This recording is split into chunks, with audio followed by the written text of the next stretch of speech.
Hi everyone, thanks for listening to another episode of Dogman Encounters Radio. I'm Vic Cundiff and I'll be your host for the show.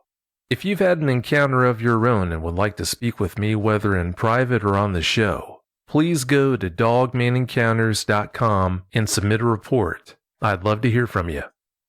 Before we bring on tonight's guest, Dave Leidy, I want to bring on a producer who's currently working on a Dogman documentary. Her name is Sandra Sullivan, and in order to get this documentary off the ground, she's going to need your help. Let's bring her on and talk about that. Hi Sandra, before we talk about the help you need to get this documentary off the ground, please tell us about the documentary itself. Tales of Dogman is basically a documentary done in a professional manner as opposed to what has been done so far. I am conducting my own research. I've been in touch with other researchers across the country. I am looking at the scientific explanation, if we can even go there as far as theories. Also, probably going to look at the supernatural side of it as well, because there are some claim that these creatures are far more than just flesh and blood. Going to talk to witnesses that have had their own encounters. Hopefully we're going to be able to go out on location to where they had their encounters. I'm picking the most interesting stories I can, trying to be in touch with people that have had very recent sightings, as well as people that have had sightings going back 20 years.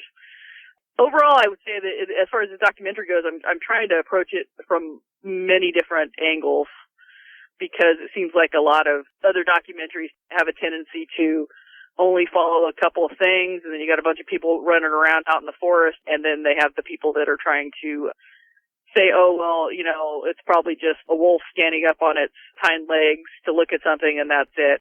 I'm not even going to go there, because obviously people are seeing something. Because you can't have this many eyewitness reports and how terrified they are when you hear someone talk, whether it's your show, Vic, or somebody else's show, they're talking about it, and you can hear the emotional impact it had. This is not something that happens in someone's imagination. So I'm trying to cover the subject matter, but also bring the human experience, the individuals that have had these encounters and how it's affected them, and cover all that. Now that you've told us about the documentary, please tell us about the help you need from the listeners. Well, like many filmmakers, I am getting the funding together for this particular project. I am reaching out to the community of believers in Dogman so they have an opportunity to help fund this project. I have a page on Indiegogo.com. You can access it on my Facebook page for the project. It's Facebook.com/True Tales of Dogman. There is a link right there on the top of the page to go to the Indiegogo page. You can get a t-shirt, you can pre-order a digital download or a DVD, and if 1,000 of your subscribers were to just buy a t-shirt or a DVD, we would have this entire project funded, and they would be part of this project. And that's the really cool thing about crowdfunding. Basically, you get a group of people together, they can make a donation if they want, or they can buy a t-shirt, or, you know, any of the perks that are on there, and they become part of it. They get updates on what's going on in the project, and it's just a great way for people to get involved in filmmaking. Well, from what you've shared about it sounds like it's going to be a great show. I just hope you have enough contributors to get this project off the ground. Considering how many times I've seen people complain about the lack of good Dogman documentaries, I hope this project gets off the ground for you and you're able to do this. I wish you nothing but the best of luck. Alright, let's bring on tonight's guest. If you've listened to the show for any time, you'll recognize tonight's guest from several episodes he's done in the past. Of course, I'm talking about Dave Leidy. Dave, welcome back to the show. Hi, Vic. Good to be back. It's great having you back. Dave, you've been on the show several times now, but for those listeners who haven't heard you talk about your experiences before, please tell them about yourself. Well, I'm 56 years old. I'm married with no children. I'm a retired IT professional, and nowadays I train dogs and teach adults. I still am an avid hunter and fisher, and I still do some camping. I've recently been given a position as a researcher for the North American Dogman Project in southeast Pennsylvania and in the northeast kingdom of Vermont. I am very interested in Sasquatch and Dogman research, and I'm hoping for everyone to work together on it and towards some type of full disclosure once we have some good evidence. Well, like I've told you countless times before, I can't think of a better ambassador for this field. You do a great job. Please give us an idea of what you've been up to since you were on the show last time. Well, like I said, I have been working with the North American Dogman Project for about a year now and taking calls in my area. I'm handling like I said, the southeast portion of Pennsylvania and the northeast kingdom of Vermont. As time goes on, reports seem to find their way to me from them, but also from my friends and friends of friends. It seems that my information has gotten out there. I like working with eyewitnesses and helping them with their experiences. It gives me a great sense of accomplishment to know that people have found a measure of peace after I've spoken with them and helped them with their encounters. These encounters have different effects on people. Some people handle it pretty well, and others, they don't even want to leave their house, let alone go into the woods again. And I do like helping them with that. Well, I can only imagine the great job you do helping those people out. Thanks for doing that. From what I understand, you've been having some encounters with things that aren't dogmen when you've been out in the field researching. Please tell us about what you've been through. Well, dogmen and not, but I had my first encounter with these entities back in October of 2009, which started me down this road. That was on this channel, episode 95, and it really made a huge difference in my life. About 18 months ago, I started researching Dogman. I checked out a lot of reports, and one of my first ones, I was lucky enough to be immersed in a classic encounter.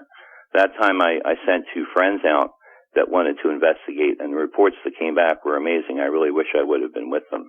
That whole thing was presented in episode 103. Other than that, I received some calls in which I talked to people about relatively normal occurrences. Things that just go bump in the night, things that people misidentify. There was a lot of things that I went out on that just turned out to be normal circumstances, stray dogs, birds that were roosting in people's barns and crazy stuff like that.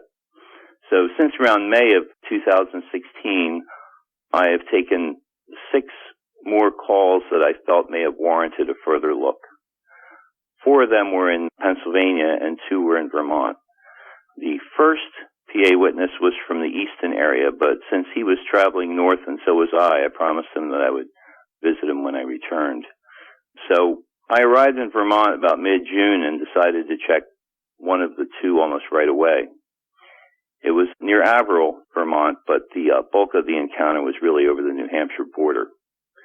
This one turned out to be a credible sighting from the relative safety of a boat. The details of that encounter are on this channel under episode 112. The other Vermont sighting was west of Hardwick, near the Ledges. This area definitely had some promise for a future trip, but the report came from a man who cited what he thought to be an upright canine. It actually turned out to be a large pack of coyotes with a very large alpha male. As usual, I took a friend and we decided to check the area out. Anywhere you go in Vermont is really incredible, even if it's just a hike.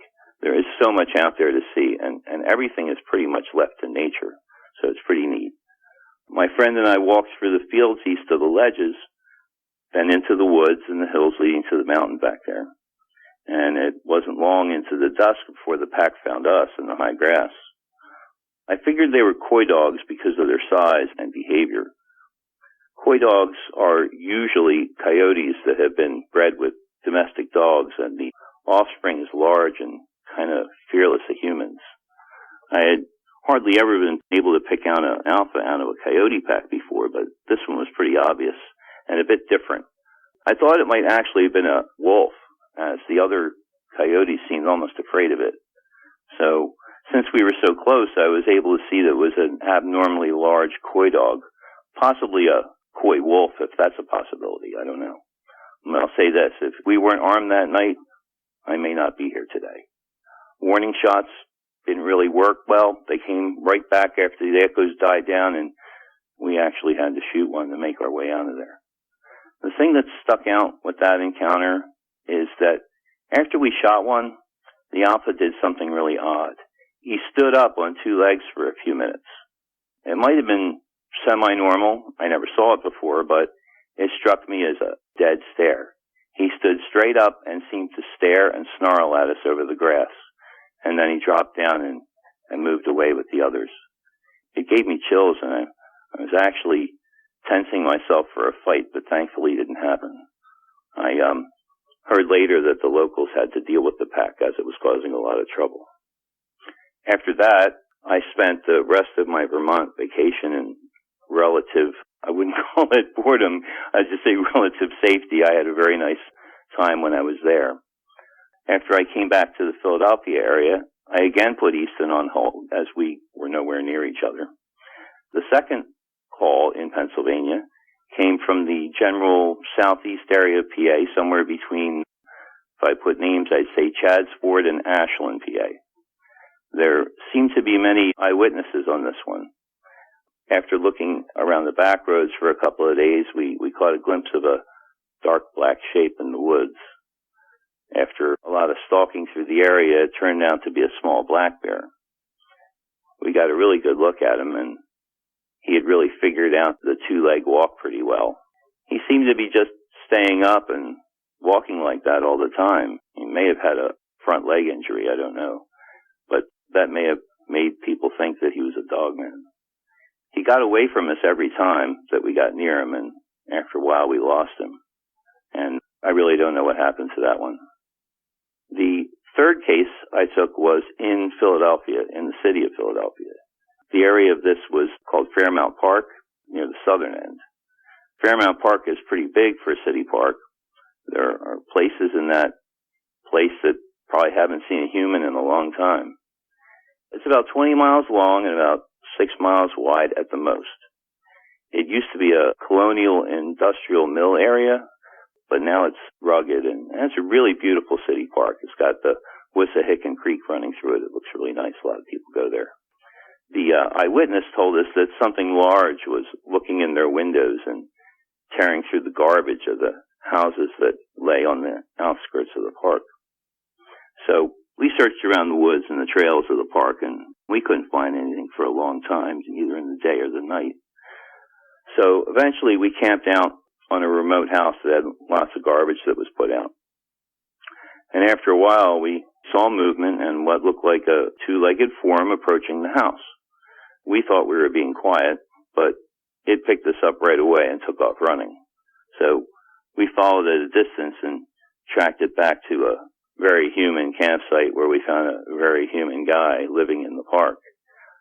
He was more than just a little bit crazy, and I'm sure that his behavior is what was being reported. We tried to talk to him, but that didn't work. So we just left him there and thought about it a lot. And finally, we decided that we were going to call the police and explain the guy's condition, hoping that maybe they could help him rather than just arrest him. So after that, the fourth report I decided to investigate was near Nakamixon Reservoir. I actually have received another report from Nakamixon just this last week, so I'm probably going to go and check that one out pretty soon. I haven't decided exactly what I'm going to do with that. Well, this is a really big area. It's about 30 miles north of Philadelphia. Maybe the reservoir, it might be 6 or 7 miles long. It's got lots of trails and tons of daytime activities and things for visitors and sometimes fishermen. But at night it's closed and it's really dark. The south side of the reservoir is generally populated. There's quite a bit of houses and businesses and things on that side, but there are some remote areas, especially on the northeast side near the game lands and up by Haycock Mountain. So the eyewitness told me that they were afraid to go out at night and they feared for their animals and their pets. They had seen a lot of small creatures ripped up all over the place. So we decided to take a look. After walking for miles through the underbrush all night, a friend and I finally came across a lot of noise in front of us. This encounter turned out to be just as dangerous as the coyote pack in Vermont. It was a pack of wild dogs.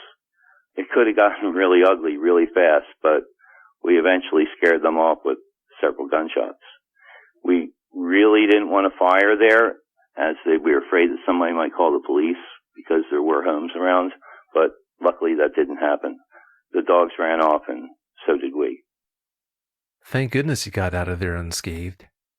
When it comes to investigating dogmen, do you enjoy talking to eyewitnesses most, or is it the field work you like most? You know, I have a lot of ideas about that, and I think I've gone back and forth with it. I really do like to talk to eyewitnesses quite a bit. That might be my favorite part, is dealing with all different people and all the different circumstances and hopefully helping them. But then that's hard to say because I really enjoy getting out in the field. I can't say I enjoy being in a life or death situation all the time, but I do really enjoy interacting with unknown species. Yeah, I can respect that. When you had your most recent encounter, you were with another guy. What can you tell us about him, and why was he there with you in the first place?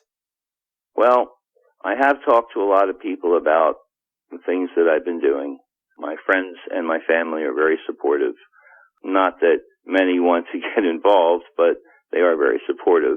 And I do have a lot of people that I know and people that I don't know that would like to go out. There's usually quite a few people that ask me when I'm going out again that would like to go with me. Usually it's usually somebody I know or somebody that I've gotten to know. The guy this time, his name was Doug, and he's a ex-serviceman with some combat experience, and he had been bugging me for quite some time to go on one of these things. I see. Why were you two in the area where you had this most recent encounter? Well, Doug kind of lives there. He's about halfway between the Blue Mountains and myself. He lives up in the Regalsville area, and he just thought that since I was on the way, that he would be a perfect guy to go with me. At least he felt that way at first, not after he had that encounter, but we'll get into that in just a bit here. What did the man who initially told you about dogman activity in that area tell you about his experiences with them? Well, he had mostly seen things from a distance. I think that he was up on the subject. I think that he was doing a lot of reading and listening to accounts, and he was pretty much a believer, we'll say, and maybe he was looking around and seeing if he'd see anything, maybe looking around in places that might harbor them. So I think that if you're going to look for something and it's there, you're going to find it. You know, that's kind of the rule of things and the way things go. But he came back and he talked to me. I don't know who else he talked to, but he talked to me about several different things he had seen. He said he usually saw things moving around in the woods, dark shadows flitting between trees back and forth.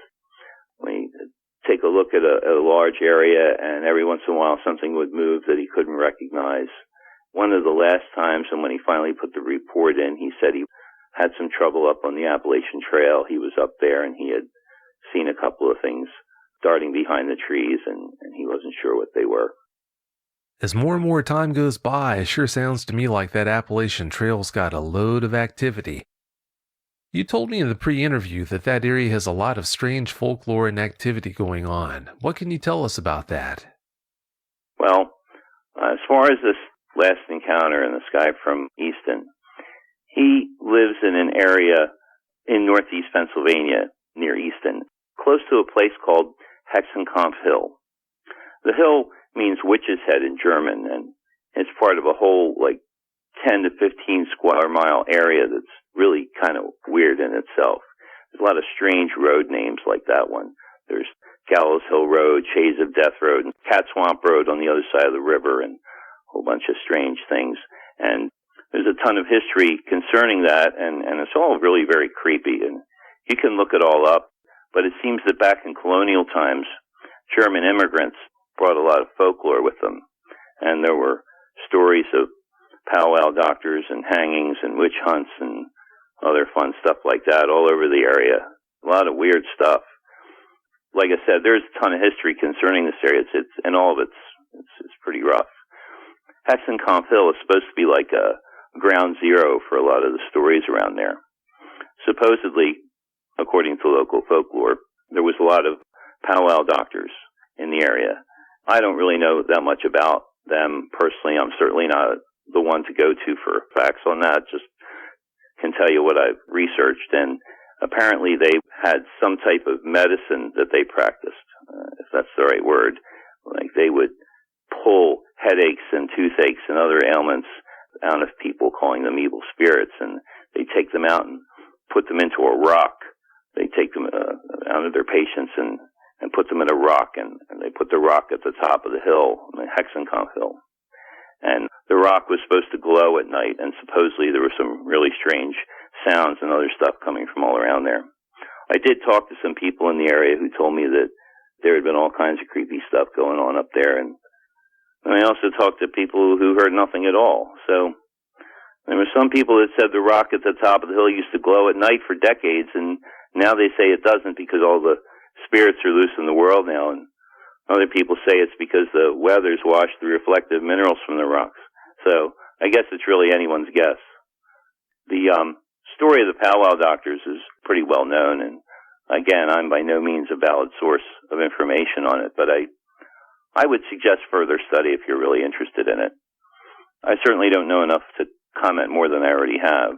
The reason that I mentioned it at all really was that the eyewitness had said that his sighting was in the general area, and he said that others had seen things around there as well. Pretty creepy. Before you tell us about the encounter you recently had, please tell us about the lay of the land where you had it. Well, it really was all over the place. We started at the hill near his place. That whole area of the country, I guess it's pretty unique in its own way. The northeast portion of PA, we're not talking all the way up to the top of the state, but just where the Appalachians come in. So you have the river, the Delaware River's there, and all the lowlands that come up to the river. You have a lot of roadways, you have roads that run along the river, you have a lot of railroads that connect and interconnect in the area, and there's a couple of bands of mountains. I think the Blue Mountain is the first one. I don't know how many other mountains are connected to that or what their names are that come across there. So there's a lot of different kinds of topography where you have the swampy lands, you have lowlands, and you have hills, and you have foothills, and then there's mountains and anything else you can think of all kind of rolled into one. Yeah, it sure sounds like a great place for dogmen to live, so I'm not surprised you had that encounter. Aside from the railroads, the roads that run across by the rivers and the mountains through there, there's quite a bit of water. With any major river, there's a lot of tributaries, so there's quite a bit of water and streams running from the highlands down into the river. So there's that, and of course there's also the Pennsylvania Canal is right there along the Delaware, and there's a lot of things that go with that. So, as you said, Dogman has everything he'd want right there. It sure sounds that way to me. All right, Dave, please tell us about your encounter. Give us every last detail that comes to mind. So, yeah, our research started near that hill, and it wound up being all over the place. I'd say it was more like a kind of a 15 to 20 mile radius of the whole area. We were up and down the Delaware River, we were along the canal, we were pretty much lost in the woods a lot of the time, and that was mainly because we had to do a lot of traveling between the outlying towns and look for places that weren't posted. I really didn't want to trespass if I could help it. Guys around there had no problem firing shotguns full of rock salt, and I definitely wanted to avoid that. So the first day, we followed some tips from the eyewitnesses and his friends. And so, again, like I said, to take a closer look, I grabbed my friend Doug to come with me. Doug's an Army veteran with combat experience, and he's been asking to tag along with me for a long time. So we brought our usual gear and loadout. We had 45 each, and this time I brought a metal detector. I never brought a metal detector before, but I figured, what the heck. We, of course, let people know where we were going and the general area we were going to be in, what time we were expected back. Nice to know that somebody knows we're out there. And that was it. It was still early December. The weather was pretty good. It was kind of cold, but pretty dry. And there was still a lot of leaves on the trees. So the two of us checked out the Hexenkopf area, but we didn't really find anything besides squirrels. We walked and drove all over the roads, railroads, woods, and trails all the way around that area. From that hill by the Delaware to the Delaware Canal woods, we went through Easton, and we checked out the Martins Creek area and above that. Then we stayed the night at a friend's house in Belvedere. And the next morning, we went to the Bangor area, and we headed north again. We had been parking the truck and hiking into mostly park areas all over the place. We were looking around, and then we'd come back out again, and that's something we just basically did all day. We found some caves, what looked like old mines, some cool railroad stuff, and some really dark patches of woods. One of them was near a nuclear power plant, and there was a few times that we were kind of really nervous, and a couple of times we felt that whole deadly quiet thing and watch feeling. The time that was most intense with that was in a patch by the Delaware River. It was at a place near a place called Foul Rift. I don't know if that's the name of the place of the Delaware or its actual town or what. I'm not sure. But it's close to Martins Creek and the power plant, and there's the quarry nearby. So we were careful to stay on park property. There's real security around those places, and I didn't want to tangle with those guys. But I'll tell you, I'd love to talk to them and see what they see and hear what they hear. Anyway, near dusk, we were walking through the woods by the river above the power plant, and it felt pretty desolate. So after about 30 minutes, everything got really quiet, and we both felt this intense watch feeling.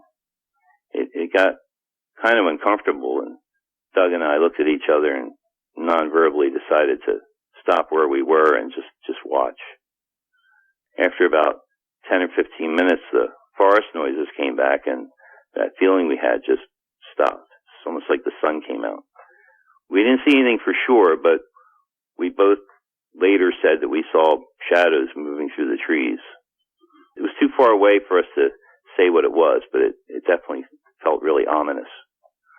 I actually have a theory about that silence, and I've experienced it many times in different places in the country and different encounters or just out in the woods sometimes. Everything just goes quiet, and you start looking around, see what's going on. I can understand if higher animals quiet down when there's a predator nearby, but that doesn't really explain why the insects stop and why the woodland sounds stop.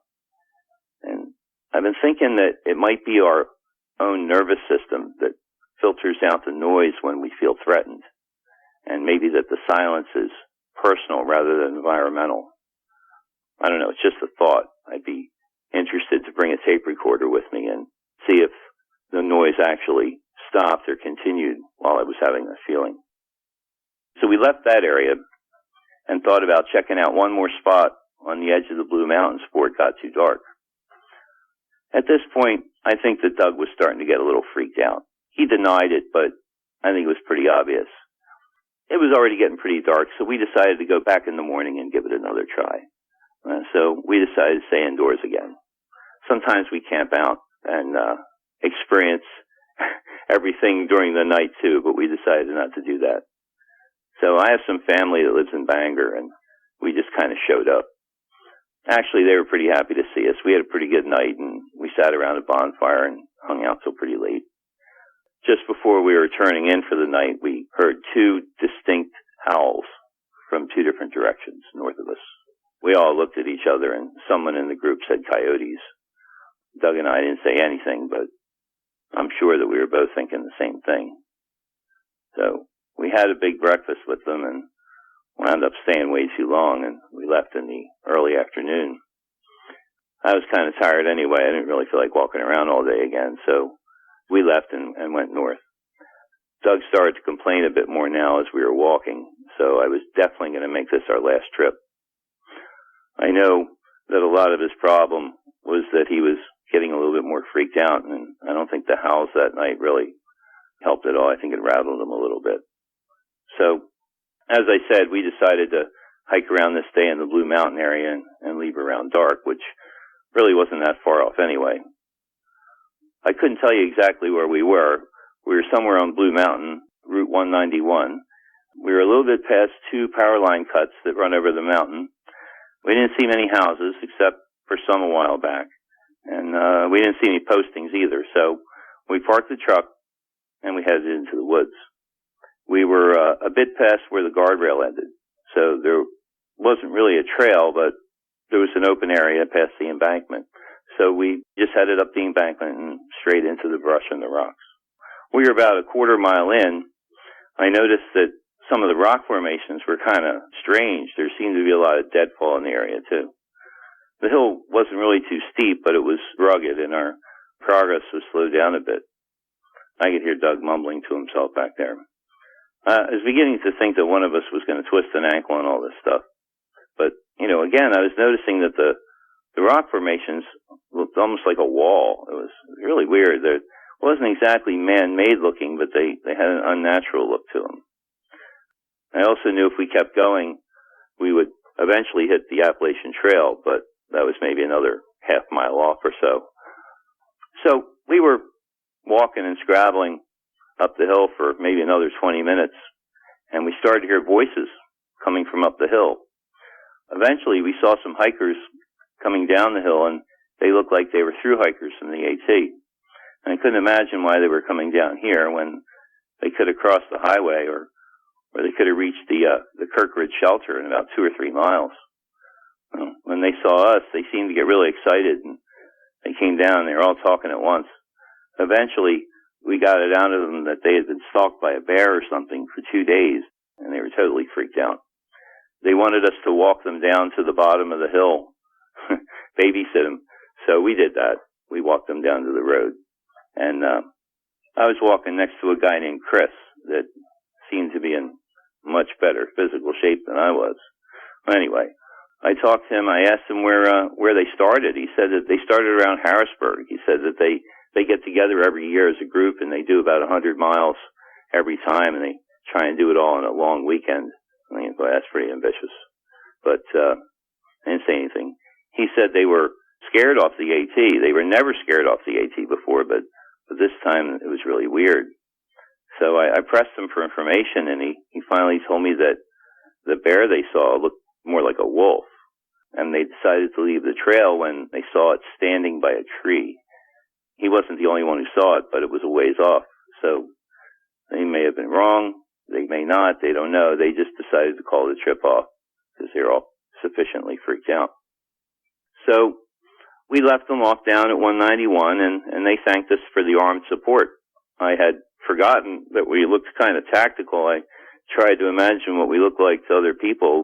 They were really the first people we'd met. We were out in the woods, and that was a little strange. So we spent about 20 minutes with them and pointed out some nearby lodging so they'd know where they were going. I had imagined they knew where they were, but they accepted it gratefully. So we started walking back up the hill, and Chris asked me why we want to go back up, or they just warned us not to go. And we just kind of shrugged and told them it was okay. We were just looking around. They obviously thought we were nuts, but we all went our separate ways. So we started back up the way we came, and Doug asked me what I thought about their story. And I said it sounded like we were on the right track, and either that or they were seeing things. He said he didn't like it, and he was kind of irritable about it, but he eventually shut up. So we took the same route that we did before, as you could see the ground where our previous steps had been. We had gotten about a half a mile up after about 20 or 30 minutes. I was looking around at the rock formations again, and I was just about to say something about it when suddenly, like thunder, Doug fires off 2 rounds from behind me. And I'm thinking, what? And I look back to see what the heck he's doing, and I see that he's in a flat-out dead run down the hill. And I look back uphill, and then I see why. Coming out of the trees is what looks like a large dog, but it wasn't. My first and lasting impression is that he was a young one, maybe a juvenile. He came out from behind the right side of the rocks and was just standing there on 2 legs. I definitely saw movement behind and to the right of him, but I wasn't sure what it was. I was just kind of shocked. He was light gray with kind of darker streaks, and I don't think he was any more than 4.5, 5 feet tall. I'm 6'4", about 240 pounds. He was uphill. I could tell that he was a lot shorter than me, and maybe our weight was about the same. I'd say he was about 35 yards away. I know what I should do, but at that point, I was surprised and I felt frozen. A lot of things go through your mind in about half a second, and what seems like forever. And the space of probably about half a second, I dropped everything that was in my hands, and I did the worst thing that I could possibly do, and I ran like crazy back down the hill after Doug. I didn't even think about my gear. I didn't even think about drawing my gun. I just didn't think. As I'm running, of course, I knew I should have probably stood my ground, but Doug was running, and a switch in my brain just did the same thing. I couldn't see him real well. I couldn't see him at all, actually, but I could hear him crashing down in front of me. The hill was covered with deadfall and rocks, but I was running downhill over it all as if it wasn't even there, like it was a flat, level football field.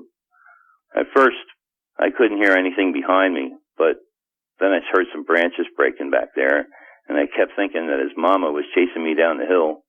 I could see the road, and I thought if we could get to the road and the truck, we'd be okay.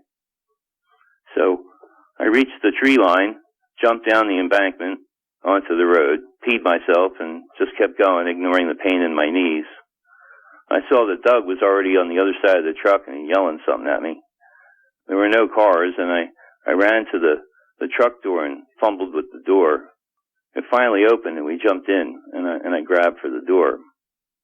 At this point, I looked over at the woods and saw that the dogman had just reached the embankment right above the road, and just then went from like all fours to standing upright. As long as I live, I don't think that there will be anything scarier to see than a dogman standing there on 2 legs in all his glory. I mean, I've been through some crazy stuff in and out of civilian life, but there is nothing more terrifying to me than a dogman.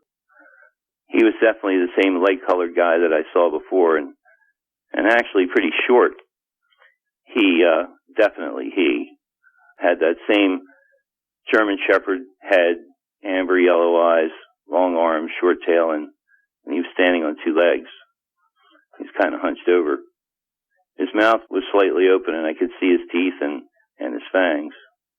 He was pretty muscular for his size, definitely solid looking. It was a little strange, though, because he really didn't seem to be focused on us. He was kind of looking from side to side. At that moment, a red SUV with bikes on the roof came around the corner and screeched to a halt. I could see the people inside freaking out as they all looked at each other. And the SUV backed up and spun around and took off in that classic wheel-smoking TV turn that we always see. Just then, another truck came the other way. It was some kind of official truck or maybe a forest vehicle. It was white with a big blue stripe on the side, lettering on the door, had a bank of lights on the roof, and something in the bed. He screeched to a halt, and then those two faced off. And I could see the guy with his arms wrapped around the steering wheel and his mouth wide open. I thought this was probably a good time to get out of there, but I didn't want to make any noise. I knew that starting the diesel would be really loud. So the official, or whatever he was, decided at that moment to flip his lights on. They were orange and white. They seemed to be pretty bright, probably LEDs. Well, it seemed to be the right move.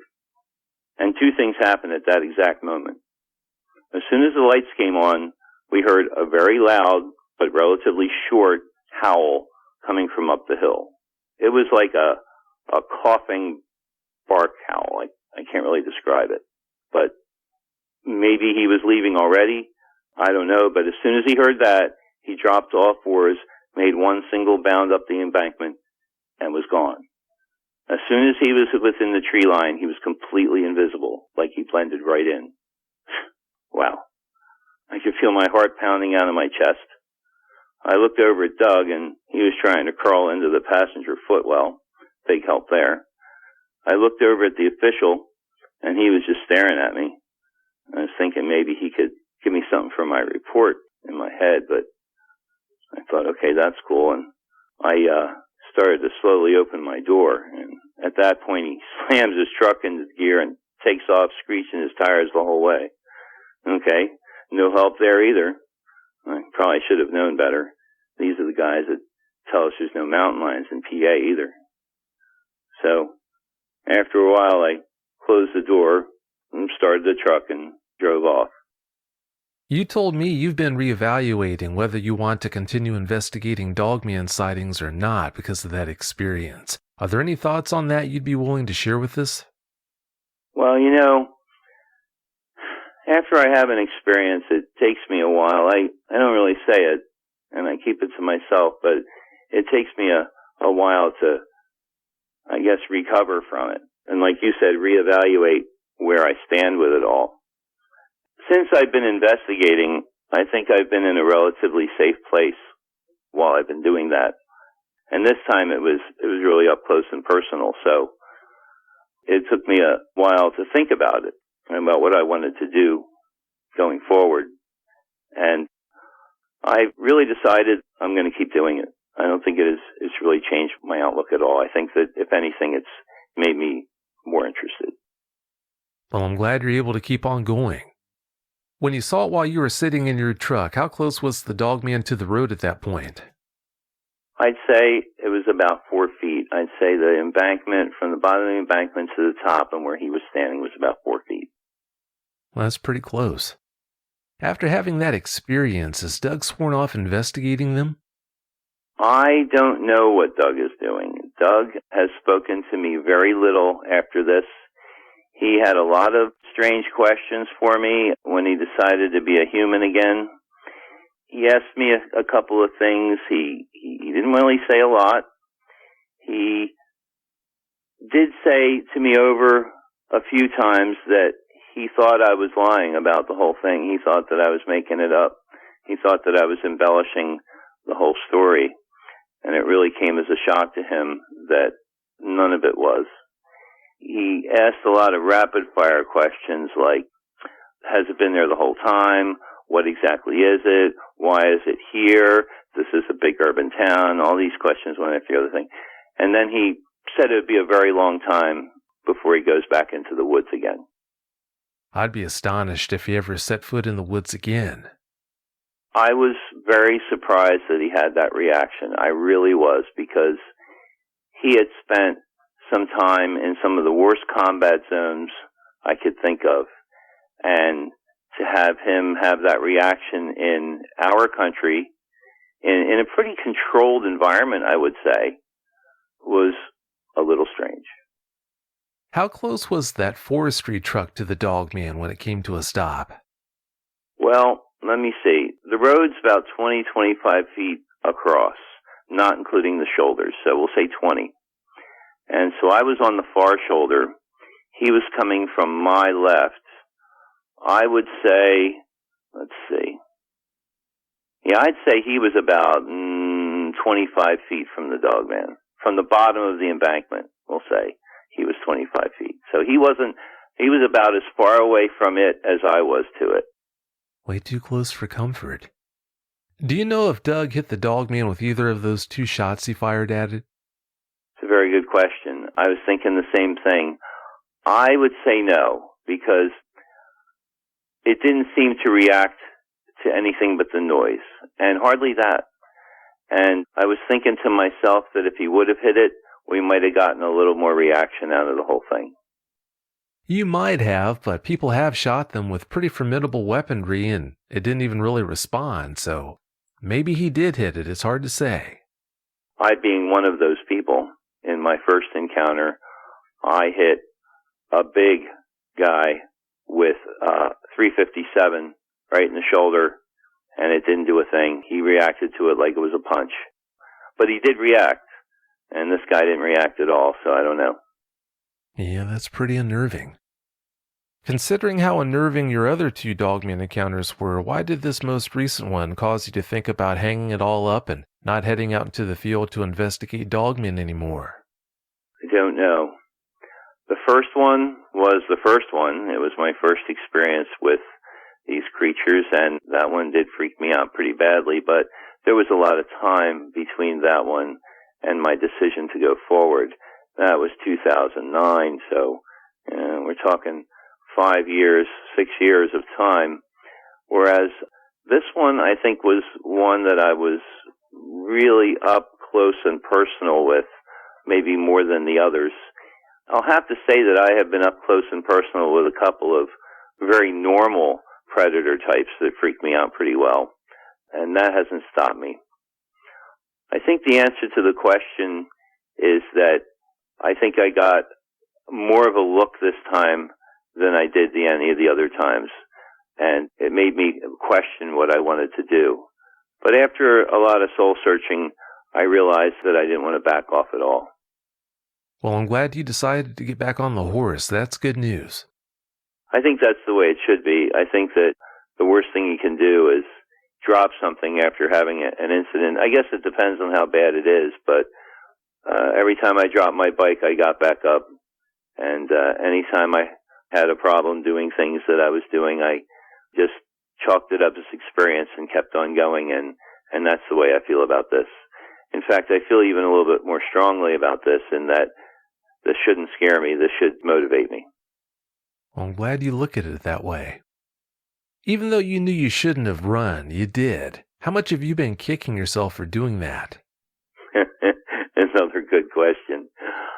You know, at first it really bothered me that I did that. I mean, I've never done that, and I don't know what prompted that. I think some of it was Doug taking off, and some of it was a thought that I may have come across a family group, and if that was the case, I may have found myself in some serious trouble. As I said before, a lot of thoughts go through your mind in a relatively very small portion of time, and a lot of things went through my mind, and I decided to take off. I think that if I had more time to think about it rationally, I would have stood my ground, at least until I knew what the situation was. So I'm a little upset with myself for not at least evaluating the situation more before I took action, but in hindsight, it was probably the best thing I could have done. Yeah, it just might have been. Of course, I could be wrong about this, but I think a lot of the trouble you're having dealing with that last experience is directly tied to the fact that you did something you never thought you would do. You lost control for a moment there and panicked and ran. I think that's probably the biggest reason why you're having such a hard time dealing with this. I think you're right. I really do. As I said, I knew what I shouldn't do, I knew what I should do, and I didn't follow any of my normal instincts, and that has a lot to do with it. I figured as much. How did that dogman look in appearance compared to the other dogmen you've seen? It was different. It was totally different, and that may have also been factored into my thinking process. Every other one that I had seen was dark, either very dark gray with darker stripes or black with lighter stripes, but this was a light gray with slightly darker stripes and at least 2.5 feet shorter than the others that I had seen. And the other thing that was strange is that the ears were in exactly the same place on the head, but they seemed to be wider and shorter rather than narrow and pointed. I thought that was weird, and everything else seemed to be just about the same, just a little bit smaller, smaller in proportion to itself. Since this dogman seemed to be a pup, did you notice any claws on the tips of its fingers? Yeah, it definitely had claws. Again, they weren't as long as ones I had seen before, but they were proportional to its hands. Hands, I say hands. I don't even know what to call them. They're not paws, but they're not actual hands either. I've heard people say raccoon hands, and that's probably pretty close. Yeah, that must have been quite the sight to see. Yeah. When you saw that dogman, a unique thought came to your mind about its origins. Please tell us more about those thoughts. Well, this is something that I've recently, I'll say, rediscovered. My ancestors were involved in paleontology. That's the right way to say it, paleontology. That's it. My great-grandfather was Thomas Leidy. He was the brother of Joseph Leidy, who was a noted paleontologist in this country. We had followed him, and he had did a lot of work out in the western states recognizing different dinosaurs, but he had done a lot of work also at the La Brea tar pits and brought up thousands of skeletons of Canistyrus, which translates to a fearsome dog, but what it really is a dire wolf. And he had noticed, or surmised at least, that the dire wolf seemed to have elongated pelvic plates. And he was one of the ones that surmised that it may have been structured such that it was able to stand and possibly run in an upright position.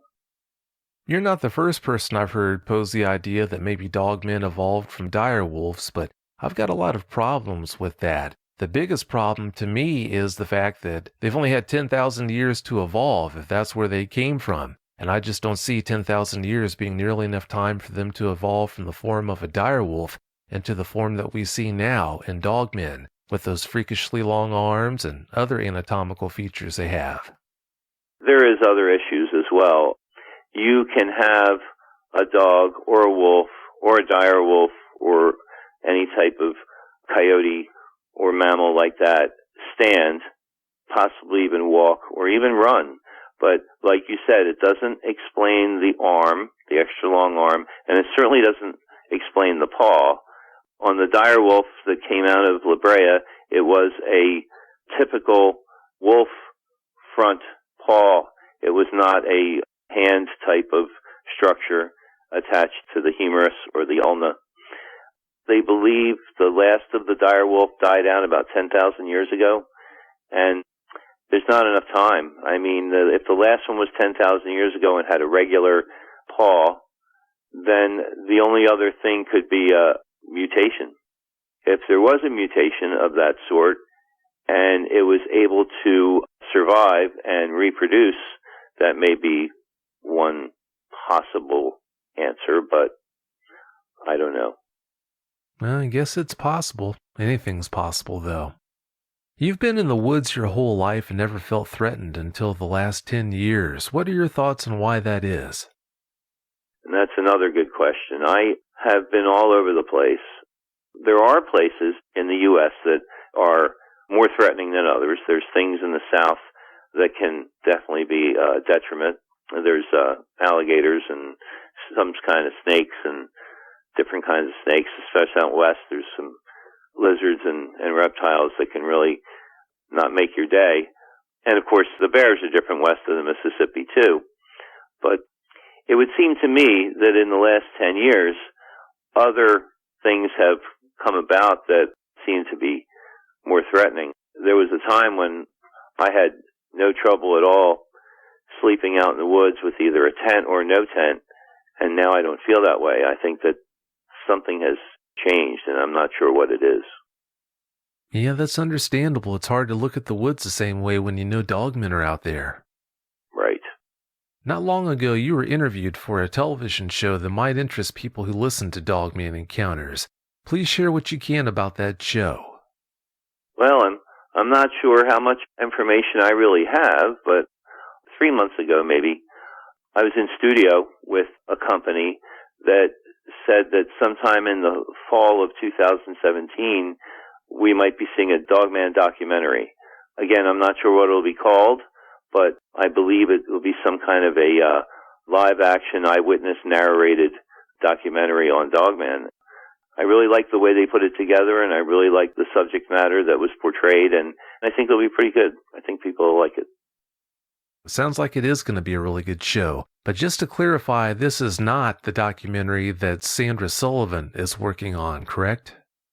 No, that's something different. And her documentary seems to be very well put together as far as her plans for it, and I'm really excited to see what comes out of that. Oh, I'm looking forward to seeing that one too. We just need to get that one off the ground with funding, which hopefully that won't be a problem. Yeah, well, I think that people should consider what the end product's going to be and help her out with that. I hope they do. Well, Dave, it's about time for us to get out of here, but before we do you have any closing comments you'd like to share?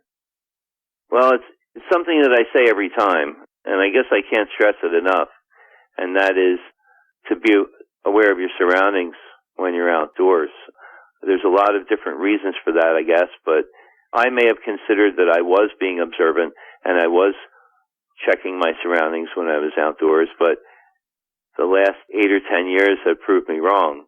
So the only thing I can say is that we have to be aware of our surroundings at all times, to look in places we never looked before, and to be more aware of things behind things. I don't know how else to say it, but possible hiding places.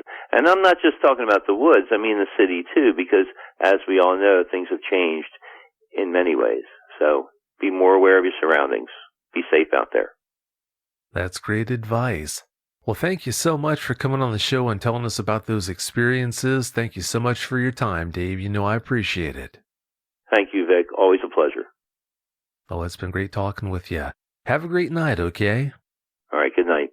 Thanks. Bye now. Bye.